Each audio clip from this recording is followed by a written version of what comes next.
ચાલો, આજે શ્રાવણ મહિનાનો સોમવાર છે. તો શ્રાવણ મહિનો એટલે મહાદેવજીનો મહિનો. તો આખા ભારતમાં કેટલા જ્યોતિર્લિંગ આવેલા છે?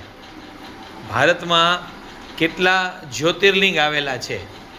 ભારતમાં કેટલા જ્યોતિર્લિંગ આવેલા છે અને એમાંથી ગુજરાતમાં કેટલા આવેલા છે? આજે શીતલબેન, ચલો શીતલબેન, 2 ગુજરાતમાં આવેલા છે કે ભારતમાં આવેલા છે? ગુજરાતમાં. હાલો, અડધો જવાબ સાચો છે બેન તમારો. હવે ભારતમાં કેટલા જ્યોતિર્લિંગ આવેલા છે? ચલો, કોણ કહેશે? કોણ કહેશે? આ છેલ્લે આરતીબેન. 12.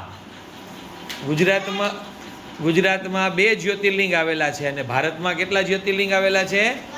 12.